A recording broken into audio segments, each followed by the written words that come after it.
Hi, everybody. So this video is about I'm gonna call it my journey through NTNA, and it's just going to be I'm gonna start by going over all of my overall thoughts for how I felt the competition went for me, how I did with my scheduling and emotions and all of that fun stuff. And then I will also go over some ideas and some recommendations and advice for future competitors after I go through that first portion, because I feel like when I started this competition, I didn't have nearly the knowledge base as to what I needed to do as I do now. And I would hate for somebody else to go through exactly what I did just because you didn't know what you had to do. Because I didn't follow NTNA as closely as a lot of the other competitors had before I started it. I obviously knew what it was and I did follow it a little bit, but I didn't like watch videos that other people put out. I didn't read the judges' notes closely or do anything or was really rooting for anybody. So I didn't have the exact know how that a lot of other people did just because I didn't follow it that closely and I didn't know what past competitors did. And so if you're going to be a future competitor, watch a video like this and learn a little before you get started because it might just give you that extra edge. But to start with, for my overall thoughts on how I felt NTNA was for me is hugely successful. My goal when I entered it, and I even said this, I think, in my audition video, was that I wanted to learn, I wanted to grow, I wanted to make my art better, I wanted to push myself, and exactly how far I got in the competition wasn't the hugest deal for me, as long as I felt that I was learning something from it. And I definitely feel that way. No doubt in my mind. I created things I never thought I would. And I know I've said this before, but I didn't have these ideas before and I have them now and I've done them. Before I started NTNA, I hadn't done much as far as sculpting on myself, a little bit here and there just for fun, but nothing to the extent that I did for this competition. I made extreme shapes, which is never something that I would say I thought I would enjoy. I was more into the let's do something crazy on top of the nail, or the nail underneath is not that big a deal. Hi, everybody. Hi, Christine. Hi, Kendall. Um, but so I was just excited that I got to make these things that I never thought that I would. And now I have such a greater appreciation for extreme shapes and that part of it and that part of the art that I didn't have before. So that is something that I'm just so happy I got to experience because I didn't anticipate that part of it from it. I expected my art to go crazy, not necessarily the foundation of nails.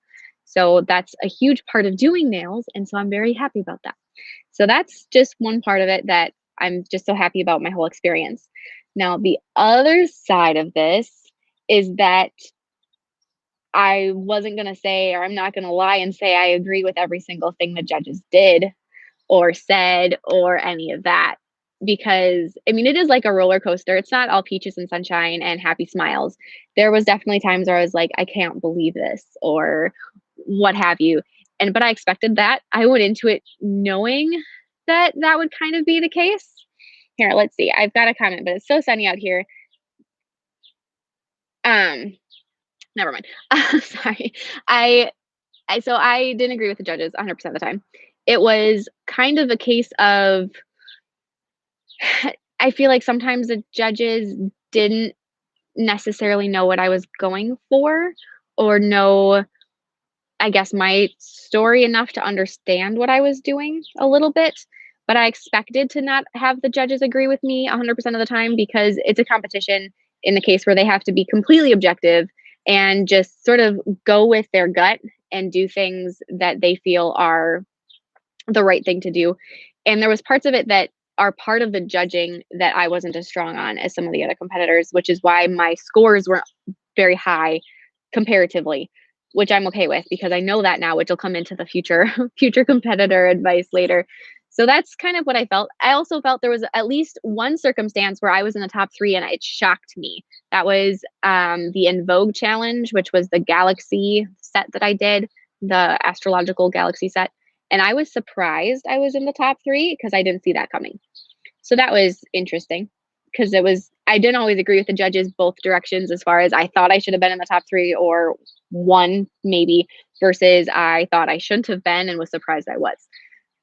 So if you're going to be in this competition, you have to take everything with a grain of salt. So then the next thing, I have notes, guys. If you're wondering what I keep looking down at, I've got notes for everything. I'm a note taking person. So the other part of being an NTNA that was hugely rewarding is the friendships that I have gotten from it. So I don't know that, I mean, these aren't necessarily friendships that I would have ever had otherwise, because I'm not the kind of person that's going to reach out to people I see on social media and just try to befriend them. It's not my style. I'm kind of be a hermit in my house and not talk to anybody sort of person normally. So having these friendships around the world is just crazy to me. I obviously have my great group of people that are subscribers to my channel that I know their names and I know about them. But to kind of step back and have it be somebody is that I never would have seen before is just such a crazy thing. I mean, I have um there NTNA Helen, if you want to look up her art on Instagram by using the hashtag NTNA Helen. I have talked to Helen a lot. I've also talked to April a lot, and we're, throw ideas back and forth and have collaborations behind the scenes that you guys didn't get to see. So having that friendship base was also a huge part of why I think this competition was a success for me. And then the other thing that I want to mention is just that the products that you get from this competition and the sheer amount of products that you get and just that ability to try new things is so beneficial. And even if you just get into the top 24, you get a little prize pack from every single sponsor. So that's like 10 companies that will send you something. And maybe it's not much, maybe it's just like a polish or something, but you get to test something out from a new company and you might find out that their products are formulated better than what you were using. You have a whole new line of things to test out then.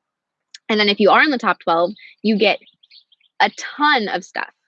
You get I'm trying to think. I know Ugly Duckling was probably the biggest box that I got, and from them I got acrylic and gel, and I think I posted all this on Instagram if you want to scroll back to find the pictures of everything. But they sent me all kinds of stuff, and I'm right now going through trying to organize it all and find spots for it because it's just a huge amount of product.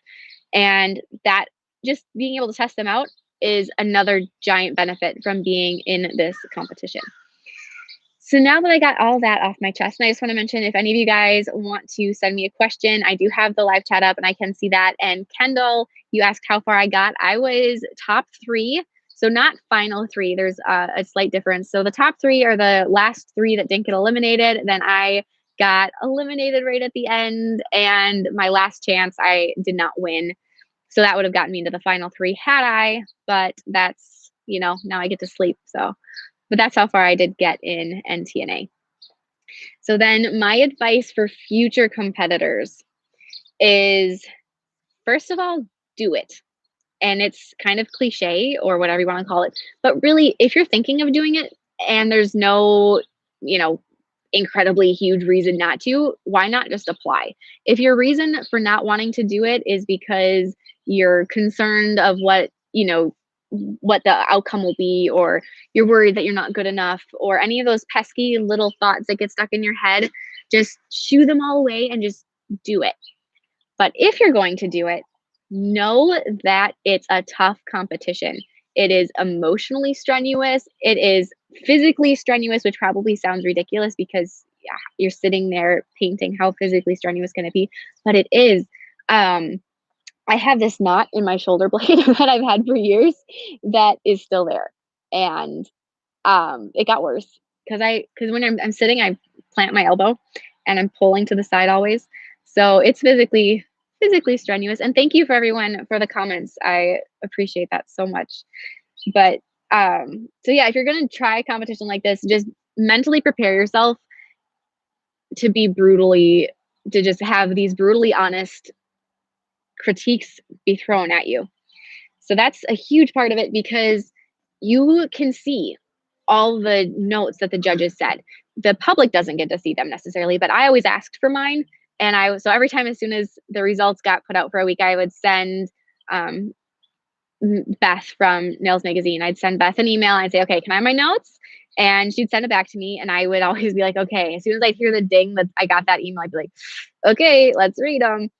Because I didn't know what I was going to get. And I would say every single time the judges didn't agree, which is funny because you would think that, there'd be some part of a design that they'd all be like, that was the wrong choice. But it's not that way. It's like somebody's like, oh my goodness, you chose yellow. I love yellow. And then the next judge says, why on earth would you go yellow? It's like that, which is just funny. And it gives you a lot of kind of perspective if you get to see that and you can compare the notes. Because if you're like, if everybody hates yellow, you're like, okay, fine, I'll pass on the yellow from here on out. But if people have different opinions and you like yellow, just go with yellow. Because I just completely, like an example, I don't have a certain circumstance where yellow was a huge I don't know, whatever. But it's just, you get to read that. But if you see something every single week that people keep saying, then you have to take it seriously. Even if it's just one judge, because if one judge is a certain thing is bothering them, they're not going to score you very high because they don't like whatever it is. And if it's something that you just keep seeing in your notes over and over and over and over again, you probably want to fix it. So asking for your notes is definitely something that you should do if you're planning on being in this competition, and even back in the pre-challenges. So I asked for my notes after the pre-challenges because I figured, yay, I'm in the top 12, but if I want to stay in it, I need to know what to fix. So if I can go back to my notes from even the pre-challenges and take everything and apply that later, that all of that is definitely something that you want to do.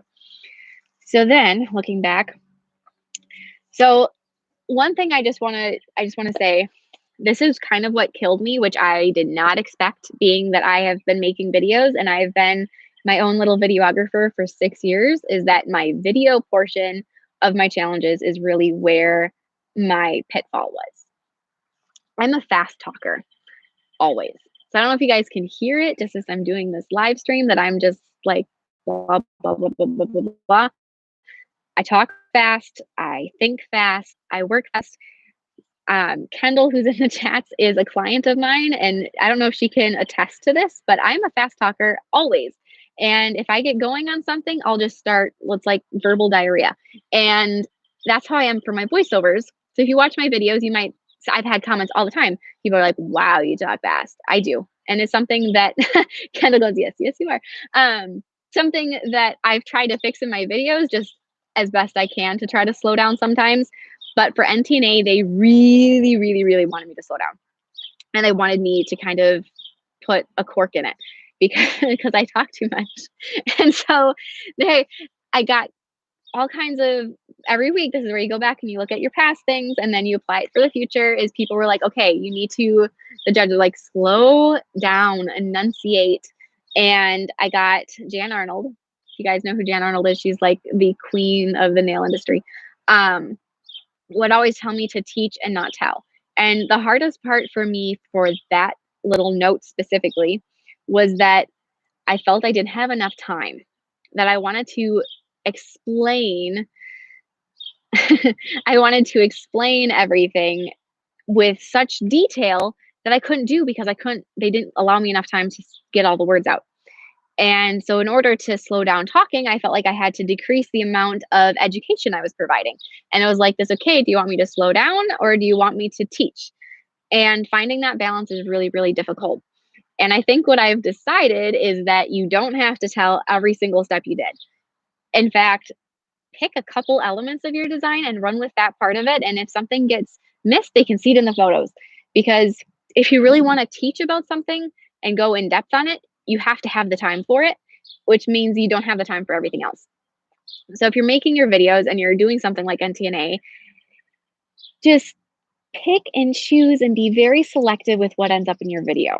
And don't show the same thing every single week. So like if you really want to go in depth on gel polish gradients for one video, don't show that in another video because they've seen that already. They know you can do it. So choose a different element to go in depth on. So that's the whole video thing. The other thing with doing videos is this isn't something that I felt I really struggled with, but this is something that I saw a lot and the judges commented on it a lot, is that people's video work was, I hate the word sloppy, and I know that the judges use that, but I just feel like that's a horrible word to use when you're talking about somebody's work. But that you could see other things in the background, like extra nail dust, which is inevitable when you're working on nails, but clean it up as often as you can. And having video shots that were so far away from what you were working on that you couldn't see what the nails were, but you could see all this other stuff on your table. So for me, and this is even when I'm working for my YouTube videos, normally I've got this little square of clean table and then disaster. But if the judges can't see that, the judges don't know that, and it's okay because they just see that little square. So keep your square clean and keep your nail in the square so that you're not off camera. Keep that square in focus and keep every single particle of dust out of it. That's a huge thing. Make sure your lighting is good, and all of these things you just have to play around with ahead of time. So if you're going to enter NTNA and you've never made a video before in your life, that's fine. Allie, who's in the final 3 and is a gorgeous videographer, had never made a video before NTNA. She just must have practiced and watched videos and learned some before she started. And that's what you have to do. So the video portion of this competition is huge. It's not to be underestimated. I didn't really think 2 thoughts about it before I started because I'm used to making videos and I know how to keep my videos clean. But there's more to it. It's a full video. When I make my YouTube tutorials, I want to get the information out as effectively as possible. I figure that if I can do 3 videos that are good quality, it's better than being able to do 1 excellent quality video a week. For NTNA, they want 1 excellent quality video. They want it to be perfect. They want you to have a completely balanced music in the background and nice transitions and soft lighting on the nails, and everything just has to look professional. So practice. And you can do all this on a phone. You don't have to have any fancy equipment. You don't have to have fancy lighting, a desk lamp or 2, your cell phone. You can do it that way. That's not a problem, but you just have to practice making videos and taking pictures. The pictures are also a huge part of this. And if you're going to be prepping your design and planning your design out, pick out your final hand pose before you start. So I'm just going to use one of my examples, my Vegas set. My Vegas set, the hand pose was like this, but facing you. So my thumbs were straight and then the nails were down. I had art on the thumbs that you could not see in the photo because it was like you could see it on the front. If I would have turned that art out so that you could see it from the side in that final picture, I would have scored significantly higher. I was in the bottom 3 that week. And as soon as I knew why and understood what was going on, I was like, I understand. I won't do that again. But this is where my future advice for you guys comes into play, because now you guys can know that and not do the same silly mistake I did. So just plan out your designs ahead of time and know that even if it looks weird in person, because you don't normally want nail art that sticks straight up off a thumbnail, but if you know that it's going to look better that way in the picture and it's all about the picture, then you know to fix that for next time. So that's one thing, is just really plan out every single bit of your design. Plan out what order you're going to do things. Plan out what day of the week you want to accomplish which section of the design. So if you go into this and you're like, yeah, I'm just going to work on it every single day and I'll get there, that's probably not going to work out very well for you. My goal each week was to finish the art by Wednesday, finish the editing by Thursday, do the intro and voiceover on Friday, upload it and send it. That gave me the chance to have a clean slate, because you got new challenges every Friday. Have a clean slate on Friday to not have to think about the past challenge and just put all my focus and energy into the new challenge. So that was my schedule, and that schedule wouldn't necessarily work for everybody, because depending on what your work schedule is or whatever else is going on in your life, that may or may not work for you. But that was what I found worked for me, is to just make sure all the art was done by Wednesday, even if it almost killed me. I know for the French design from Orly, the Orly challenge, where I did J-Lo inspired nails, I was filing on Wednesday and I felt like I was filing for years, and I was so sore, and I was sitting in my chair like, oh my goodness, I can't file anymore. But I was like, I got to stick to my Wednesday schedule. And that helps, because it just keeps you on track. If you're not a scheduled person, force yourself to be scheduled, because it'll just keep you going so much better. And then do as much work ahead of time. So like for me, I had YouTube videos uploaded all the way through now. I mean, I still have videos that I haven't had to deal with because they're already done.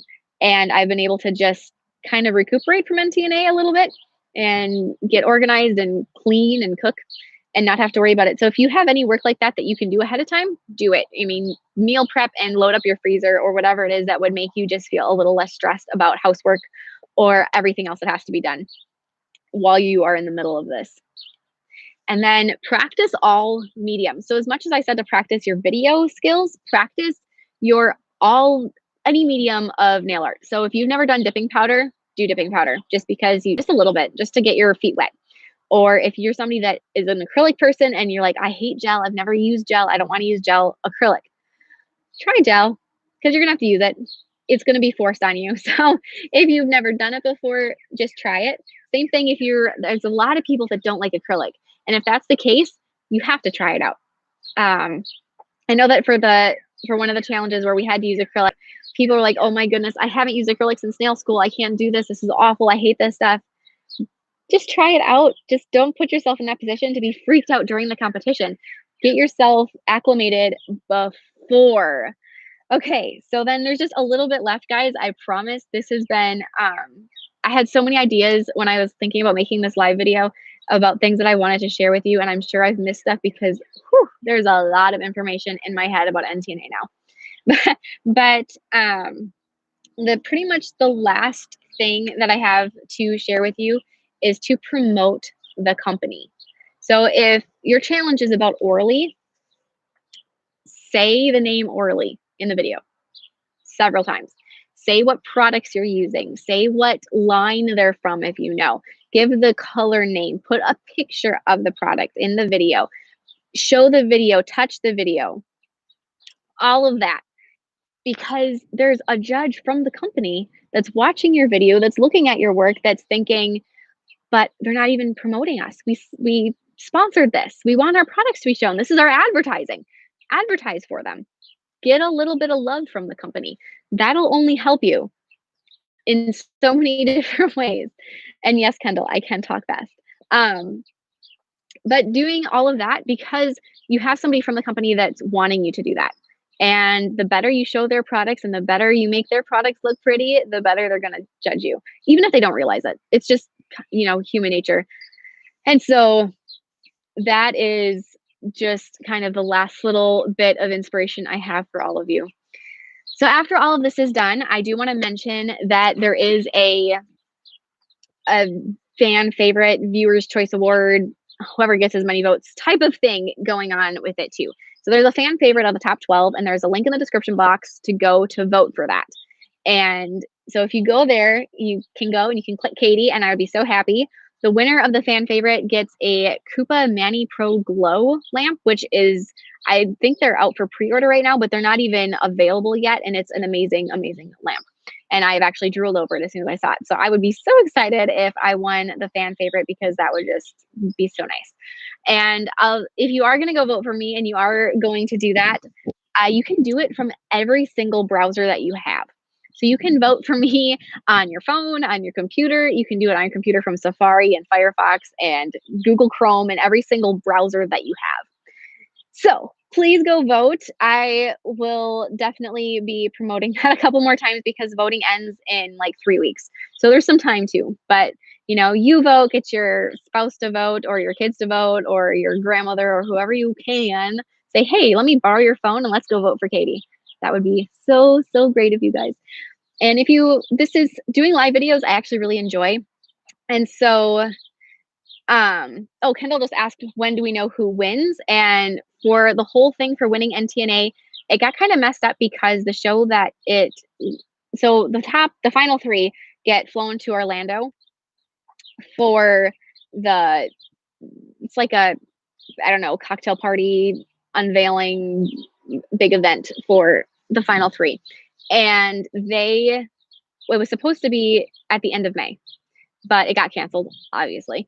And so now it's tentatively scheduled at the end of August. And I don't know for sure when they're going to announce who actually wins it. The final art for the 3 that are doing it still is due June 8th, I believe. So I'm not sure when we'll actually find out who wins. I don't know. It's hard to say, but yeah, so I don't know. I probably would be a little bit more knowledgeable if I was one of the final 3, but maybe next year. I don't know. I have had a lot of people ask me if I think that I'm going to do it again, and I don't know that answer yet. The longer I've not been in it, the longer I say I probably will. Initially, as soon as I was done, I was like, I don't know if I can do this again. That was my first thought. But now that I'm not doing it anymore, I'm like, yeah, I can do this again. just because it was so rewarding, even if I didn't win a single week or win the whole thing or get to go to Orlando or any of that stuff, it was still very rewarding, amazing experience that I think everybody should try if it's something that they'd be interested in. And if you guys want me to do more of these live videos, I do enjoy doing them. I think that they're just kind of fun and give me a chance to talk fast. But I would love to do maybe some live demos for you or have cover a different topic. I know there's going to be lots of questions about how to keep your salon clean pretty soon. If any of that is things that you guys would like for me to yammer on about, definitely just send me a comment here or a comment on a different video. If live videos are something you enjoy and having this interaction, let me know. And I have been reading all of your comments. Hi, Trina. I would be so excited to do those. But yeah, if you guys want them, we'll see. Yeah, I've already gotten people say, yes, more lives. So I'm thinking like a once a month basis would probably work well for my schedule. I don't know for sure. I'm actually going to turn this camera around for you guys because I'm going to show you something that we have going on. Can you see how messed up our deck is? It is messed up because we are remodeling this our house, and we're adding an addition. And so it's going to be crazy for both the next 3 months for me. And I don't know exactly, that's why I'm doing my live outside, because the inside of the house is a disaster because we're cleaning out every single cabinet, and the outside of the house is a disaster. But we're getting there. We're actually signing loan documents in like an hour. So it's very exciting. But yeah, so I would definitely be doing more lives. Hopefully I'll have a better spot for it in the coming months. But until then, it's still summer and I can do these outside again because I like to hear the birds anyway. But I hope you guys enjoyed this video. I hope you learned something from it, especially if you're thinking of being a competitor in this competition or any similar competition. And whenever you have a question about it or you have any thoughts and you just want to send me a message, if you want it to be a private conversation, I'm fine with that. Or if you don't care, you can just comment on any one of my videos and I'm always here to help you guys with anything. So any nail related question, I'm here for you. But yeah, I think I got to go get ready to sign some loan documents and make sure my kid is fed. Bye.